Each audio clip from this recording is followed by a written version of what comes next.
This channel does not promote any violent, harmful, or illegal activities. All content provided by this channel is meant for an educational purpose only. এই যে বললাম কেন্দ্র টাকা না দেওয়ায় বাংলার মানুষ ভুক্তভোগী।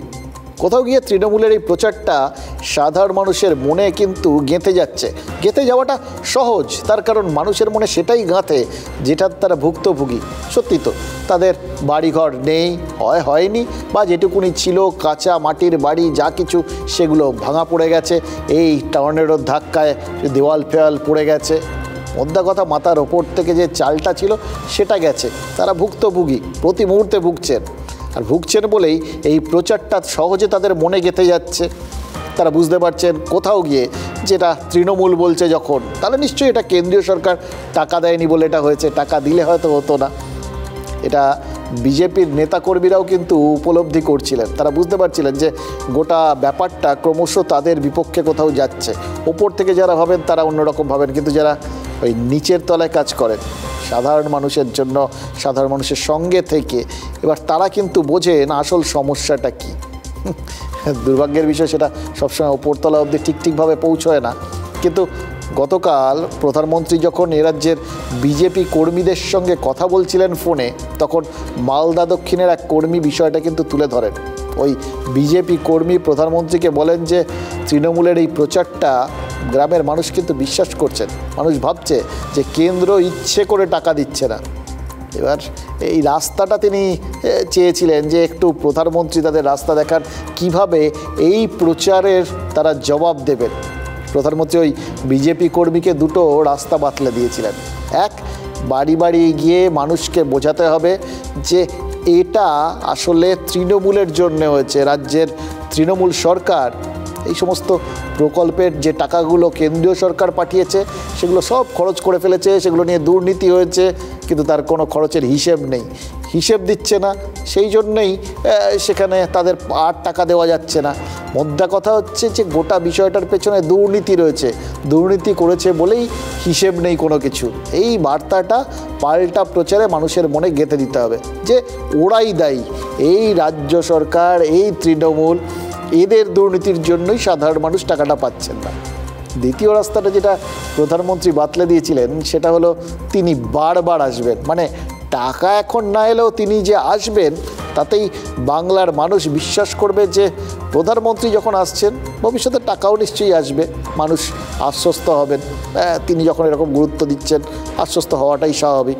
এরকম একটা ভাবনা চিন্তা, এরকমই একটা বার্তা প্রধানমন্ত্রী দিয়েছিলেন। কিন্তু এটা কিন্তু আপাদমস্তক राजनैतिक वार्ता। मैं बीच बीच में वहां आऊंगा, जनता जनार्दन के दर्शन करूंगा, आप में से भी बहुत लोगों को मिलने का मौका मिल जाएगा। দেখুন, মানুষ কিছু না পেলে না ভেতরে ভেতরে একটা পাওয়ার আকাঙ্ক্ষা জন্মায় এবং তখন তার থেকে একটা রাগ তৈরি হয়। কাউকে একটা দায়ী করতে ইচ্ছে করে, ওর জন্য আমার এটা হলো না, এর জন্য আমি এটা পেলাম না। এবার এই যে মানুষের ভেতরে অনুভূতিটা, রাগ, একটা কাউকে দায়ী করতে চাওয়া, সেই আঙুলটা বারবার কেন্দ্রের দিকে যাচ্ছিল। এটাই প্রধানমন্ত্রীকে বোঝাতে চেয়েছিলেন ওই বিজেপি কর্মী। এবার সেই স্রোতের উল্টো দিকে হেঁটে সাধারণ মানুষকে বোঝানোর কাজটা যেটা প্রধানমন্ত্রী দিয়েছেন এবং বলেছেন, তিনিও কিন্তু ওই একই জায়গার থেকে মানুষের যে না পাওয়ার ক্ষোভটা সেটাকেই অস্ত্র করে ওই তৃণমূলের দিকে ঘুরিয়ে দিতে বলেছিলেন। কিন্তু সেটা বিজেপির নেতাকর্মীদের জন্য বোধহয় একটু কঠিনই হতো, কিন্তু কোথাও গিয়ে প্রকৃতি বোধহয় তাদের কাজটা সহজ করে দিয়েছে। এই যে ঝড় হয়ে গেল, ঝড়ের পরে বহু মানুষ ত্রাণ পাচ্ছেন না, যা পাচ্ছেন সেগুলোর মধ্যে ওই দেখলেন তো কী অবস্থা। এবার শাসক দল এবং রাজ্য সরকারের জন্যই ত্রাণ পাচ্ছে না বা এরকম নিচু মানের সামগ্রী আসছে, বিজেপির পক্ষে এই কথাগুলো বোঝানোটা কিন্তু খুব সহজ হয়ে যাচ্ছে। এবং এর সঙ্গে কোথাও গিয়ে ওই বিভিন্ন প্রকল্পের টাকা আসার ক্ষেত্রে এই যে দেখেছেন আপনারা ত্রাণ পাচ্ছেন না, এই যে দেখছেন এরকম খারাপ ভাঙাচোরা সামগ্রী আসছে, এর কারণ ওই দুর্নীতি। এই দুর্নীতি তো আগেও হয়েছে, আবাস নিয়ে হয়েছে, 100 দিনের কাজ নিয়ে হয়েছে বলেই তো কোনো হিসেব নেই, আর সেজন্যই টাকা দেওয়া যাচ্ছে না। দায়ী সুতরাং কে? দায়ী তৃণমূল। এবার এই যে প্রচারের অভিমুখটা ঘুরে যাচ্ছে, কোথাও গিয়ে প্রকৃতির ওখান থেকে প্রকৃতির ওই টর্নেডো যে পুরো তীরটাকে ঘুরিয়ে বিজেপির দিক থেকে তৃণমূলের দিকে ঘুরিয়ে দিয়েছে, তৃণমূল কি সেটা বুঝতে পারছে? আমার কিন্তু মনে হচ্ছে তৃণমূল কর্মীরা হয়তো বুঝছেনি, কিন্তু তৃণমূল নেত্রী পর্যন্ত সেটা বুঝতে পারছে। মমতা বন্দ্যোপাধ্যায় আন্দাজ করেছেন যে না পাওয়ার ক্ষোভটা তার দল এবং সরকারের অভিমুখে ঘুরে গেছে, তাই কি বাধ্য হয়েই তাকে এই নির্বাচন কমিশনের ধুয়ো তুলতে হচ্ছে এখন? এই যে ক্ষতি হয়েছে 5,000 বাড়ির, আমরাই করে দেব।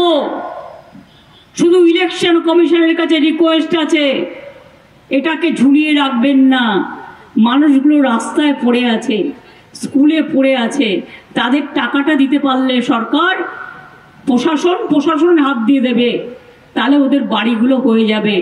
আমরা বাড়িগুলো করে দেব, এটা প্রশাসনের সিদ্ধান্ত। আমি এখন যেহেতু ইলেকশনে আছি, এটা প্রশাসন করবে। কেন আটকে রেখেছেন? বিজেপি বলবে তারপরে ছাড়বেন?